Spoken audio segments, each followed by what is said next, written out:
بسم اللہ الرحمن الرحیم۔ نندو کی کہانی یہ کہانی ہے محبت، قربانی اور اعتماد کی، جہاں ایک بہو نے اپنی نندو کے دل جیت کر خاندان کو نئی خوشیوں سے نوازا۔ پردے اور روایات کے پیچھے چھپی حقیقت نے سب کو حیران کر دیا۔ آئیں جانتے ہیں اس کہانی کو جو آپ کے دل کو چھو لے گی۔ میری شادی ایک ایسے خاندان میں ہوئی جہاں میرا شوہر 7 بہنوں کا اکلوتا بھائی تھا۔ یہ 7 بہنیں مجھ سے پردہ کرتی تھیں اور ان کی یہ عادت شروع سے میرے لیے ایک معمہ بنی ہوئی تھی۔ میرے شوہر کا کہنا تھا کہ ان کی بہنیں بہت نیک اور پارسا ہیں، مگر میں نے کبھی انہیں نماز پڑھتے یا کوئی خاص دینی کام کرتے نہیں دیکھا تھا۔ پہلا موڑ، ایک دن میرا شوہر کام کے سلسلے میں 2 دن کے لیے شہر سے باہر گیا۔ جیسے ہی وہ گیا میری نندوں کا رویہ اچانک بدل گیا۔ وہ مجھ سے بہت محبت اور خلوص سے پیش آنے لگیں، میرے کاموں میں مدد کرنے لگی اور یہاں تک کہ انہوں نے مجھے کہا، بھابھی آج رات ہم سب آپ کے ساتھ سوئیں گی۔ یہ ان کا کہنا میرے لیے حیرت کا باعث تھا، مگر میں نے سوچا شاید وہ میری تنہائی کو دور کرنے کے لیے ایسا کر رہی ہے، اور میں نے ان کی بات مان لی۔ رات کا واقعہ، رات کے وقت جب سب بہنیں میرے ساتھ لیٹ گئیں تو کمرے میں ایک عجیب سی خاموشی چھا گئی۔ میں سونے کی کوشش کر رہی تھی کہ اچانک مجھے کچھ عجیب سا محسوس ہوا۔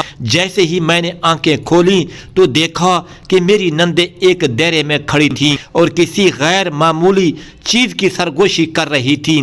میرا دل کانپنے لگا اور مجھے سمجھ نہیں آ رہا تھا کہ یہ سب کیا ہو رہا ہے۔ راز کی حقیقت، اگلی صبح جب میں نے ہمت کر کے ان سے سوال کیا تو وہ پہلے خاموش رہیں، لیکن پھر سب نے ایک عجیب حقیقت کا انکشاف کیا۔ انہوں نے بتایا کہ ان کے والدین کے انتقال کے بعد وہ ایک عہد کے تحت رہ رہی ہیں۔ وہ کسی غیر مرد کے سامنے پردہ کرتی ہیں، یہاں تک کہ اپنے بھائی کی بیوی سے بھی، تاکہ ان کے والدین کی خوابوں کو پورا کیا جا سکے۔ نئی شروعات۔ یہ راز سننے کے بعد میرا دل ان کے لیے نرم پڑ گیا۔ میں نے انہیں بتایا کہ دین میں توازن بہت ضروری ہے اور ان کی یہ سوچ ان کے والدین کے احترام کے باوجود زندگی میں کئی مسائل پیدا کر سکتی ہے۔ آہستہ آہستہ میں نے انہیں نماز اور دینی معاملات کی اہمیت کے بارے میں سمجھایا۔ وقت کے ساتھ ان کا رویہ بدلنے لگا اور ہم سب ایک دوسرے کے قریب آ گئے۔ یہ کہانی اس بات کی گواہ ہے کہ غلط فہمیاں اور پرانی روایات اکثر لوگوں کو ایک دوسرے سے دور کر دیتی ہے، مگر محبت اور سمجھ بوجھ سے ان کو ختم کیا جا سکتا ہے۔ میری نندیں آج میرے سب سے قریب ہیں اور ہم سب نے مل کر اپنی زندگی کو بہتر بنایا۔ یہ کہانی سکھاتی ہے کہ رشتوں میں محبت اور قربت پیدا کرنے کے لیے اعتماد اور سمجھ بوجھ کی ضرورت ہوتی ہے۔ ماضی کے روایات کو سمجھنا اور ان میں توازن پیدا کرنا ہی خوشحال زندگی کا راز ہے۔ کمرے کی خاموشی اور حیرت۔ اس انکشاف کے بعد میری نندیں مجھے بہت احترام سے دیکھنے لگیں، لیکن میرے ذہن میں ایک سوال مسلسل گردش کر رہا تھا، آخر ان کی یہ شدت کیوں ہے؟ کیا صرف والدین کی تربیت یا کوئی اور وجہ؟ میں نے اپنے شوہر سے بات کرنے کا فیصلہ کیا، لیکن اس وقت وہ شہر سے باہر تھے۔ اگلی رات نندو نے پھر سے میرے ساتھ سونے کی خواہش ظاہر کی۔ میں نے انکار نہیں کیا، لیکن اس بار میں مزید چوکنی تھی۔ جیسے ہی رات کے اندھیرے میں سب لیٹیں، کمرے میں پھر وہی عجیب خاموشی چھا گئی۔ اچانک مجھے محسوس ہوا کہ ان میں سے ایک میری طرف جھک رہی ہے۔ اس نے دھیمی آواز میں کہا، بھابھی آپ ہمارے ساتھ وعدہ کریں گی کہ آپ یہ راز کسی کو نہیں بتائیں گی؟ میں نے ان سے پوچھا، کیا راز؟ انہوں نے ہچکچاتے ہوئے کہا، ہماری زندگی میں ایک ایسی حقیقت ہے جس کا ذکر ہم کسی سے نہیں کر سکتے۔ میں حیران رہ گئی اور کہا، میں وعدہ کرتی ہوں، لیکن مجھے سچائی جاننی ہوگی۔ انہوں نے بتایا کہ ان کے خاندان پر ایک پرانی روایت کا سایہ ہے۔ ان کے بزرگوں نے انہیں ایک قسم دی ہے کہ وہ اپنی زندگی میں کسی بھی غیر مرد کے ساتھ براہ راست تعلق قائم نہیں کریں گی، چاہے وہ ان کا بھائی ہی کیوں نہ ہو۔ یہ قسم ان کے والدین کی وفات کے بعد مزید شدت اختیار کر گئی تھی۔ میرے شوہر کی واپسی جب میرے شوہر واپس آئے تو میں نے ان سے یہ سب باتیں شیئر کی۔ وہ پہلے تو بہت حیران ہوئے، لیکن پھر انہوں نے کہا یہ سب مجھے بھی معلوم تھا، لیکن میں نے کبھی انہیں روکا نہیں۔ وہ خود کو خوش رکھنا جانتی ہیں اور میں نے کبھی ان کے معاملات میں دخل اندازی نہیں کی۔ میں نے ان سے کہا یہ خوشی نہیں، یہ بوجھ ہے جو وہ اپنے کندھوں پر لے کر چل رہی ہے۔ ہمیں انہیں یہ یقین دلانا ہوگا کہ دین اور روایت میں فرق ہے۔ ایک نئی کوشش ہم دونوں نے مل کر نندو کو سمجھانے کا فیصلہ کیا۔ ہم نے انہیں آہستہ آہستہ یہ باور کرایا کہ ان کی یہ شدت ان کی زندگی کو مشکل بنا رہی ہے۔ میں نے ان کے ساتھ زیادہ وقت گزارنا شروع کیا اور انہیں مختلف مثالوں کے ذریعے دین کی اصل روح سے روشناس کرایا۔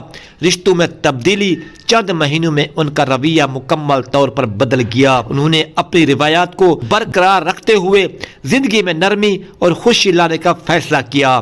اب وہ مجھ سے پردہ نہیں کرتی تھی اور ہم سب نے ایک دوسرے کے ساتھ زیادہ وقت گزارنا شروع کر دیا۔ نئی شروعات۔ آج ہماری زندگی میں محبت، سکون اور خوشحالی ہے۔ میری نندیں نہ صرف میری بہترین دوست بن گئیں بلکہ ایک دوسرے کے لیے سہارا بھی ہے۔ یہ کہانی اس بات کا ثبوت ہے کہ محبت اور سمجھ بوجھ سے ہر رکاوٹ کو دور کیا جا سکتا ہے۔ رشتے نبھانے کے لیے قربانی، محبت اور سمجھ بوجھ ضروری ہے۔ پرانی روایات کے مطابق پرانی روایات کو سمجھ کر ان میں بہتری لانا اور ایک دوسرے کو سہارا دینا ہی حقیقی خوشی کی کنجی ہے۔ زندگی میں آنے والے مزید موڑ۔ میری نندوں کے بدلتے رویے کے ساتھ زندگی نے ایک نیا رخ اختیار کیا۔ ان کے دلوں میں محبت اور میرے لیے عزت کا احساس بڑھ گیا تھا۔ لیکن ایک دن ایک ایسی بات سامنے آئی جس نے سب کو مزید حیران کر دیا۔ ایک شام ہم سب اکٹھے بیٹھے تھے کہ اچانک سب سے چھوٹی نند نے ایک سوال پوچھا، بھابھی کیا آپ کبھی اپنی ماضی کے بارے میں سوچتی ہیں؟ یہ سوال غیر متوقع تھا اور میں کچھ لمحوں کے لیے خاموش ہو گئی۔ میں نے دھیمی آواز میں جواب دیا، ماضی وہ آئینہ ہے جو ہمیں ہماری حقیقت دکھاتا ہے، لیکن زندگی آگے بڑھنے کا نام ہے۔ اس جواب پر میری نندو نے گہری نظر ڈالی اور سب سے بڑی نند بولی، شاید ہمارا ماضی بھی ہمیں روک رہا ہے۔ بھابھی، ماضی کا سایہ باتوں باتوں میں انہوں نے انکشاف کیا۔ ان کے والدین کے انتقال کے وقت ایک خاص وصیت کی گئی کہ وصیت میں یہ کہا گیا تھا کہ بہنوں کو ایک دوسرے کا سہارا بننا ہوگا اور کسی بھی ایسے رشتے سے دور رہنا ہوگا جو ان کی آپس میں محبت کو کمزور کرے۔ یہ بات سن کر میں نے انہیں سمجھایا کہ والدین کی خواہشات کا احترام ضروری ہے، لیکن زندگی کے فطری تقاضوں کو نظر انداز نہیں کیا جا سکتا۔ یہ سمجھنا ضروری ہے کہ محبت بانٹنے سے بڑھتی ہے، کم نہیں ہوتی۔ ایک اور بڑا فیصلہ۔ میری باتوں کا ان پر اثر ہوا۔ کچھ مہینوں بعد میری سب سے بڑی نند نے اپنے دل کی بات ظاہر کی۔ وہ ایک شخص سے محبت کرتی تھی، لیکن اس وصیت کی وجہ سے اس نے کبھی اپنے جذبات کا اظہار نہیں کیا۔ میں نے اسے ہمت دلائی کہ وہ اپنے دل کی بات اپنے بھائی میرے شوہر کے ساتھ شیئر کرے۔ میرے شوہر نے اسے نہ صرف سمجھا بلکہ اسے اپنے خوابوں کو پورا کرنے کی اجازت بھی دی۔ اس فیصلے نے باقی بہنوں کے دلوں میں بھی امید جگائی کہ وہ بھی اپنی زندگی میں آگے بڑھ سکتی ہیں۔ خوشیوں کا آغاز۔ جلد ہی ہماری فیملی میں خوشیوں کا دور شروع ہوا۔ بہنوں نے اپنی زندگی کے لیے فیصلے لینا شروع کیے اور سب سے بڑی نند کی شادی ہماری زندگی کا سب سے خوشگوار لمحہ بنی۔ یہ شادی نہ صرف ان کے لیے بلکہ ہمارے لیے بھی ایک نیا آغاز تھی۔ محبت اور رشتوں کا سبق۔ اس سفر نے مجھے اور میری نندوں کو یہ سکھایا کہ زندگی میں رشتوں کو نبھانے کے لیے محبت، قربانی اور سمجھ بوجھ ضروری ہے، لیکن ان رشتوں کو زندہ رکھنے کے لیے آزادی اور خوشیوں کا احساس بھی اتنا ہی اہم ہے۔ ایک نیا خاندان۔ آج میری نندیں نہ صرف میری بہترین دوست ہیں بلکہ میری فیملی کا سب سے مضبوط حصہ بھی ہیں۔ ہم نے مل کر اپنی زندگی کے دکھوں کو خوشیوں میں بدل دیا۔ ہمارے رشتے میں اب کوئی پردہ نہیں، صرف محبت، اعتماد اور سکون ہے۔ زندگی کے رشتے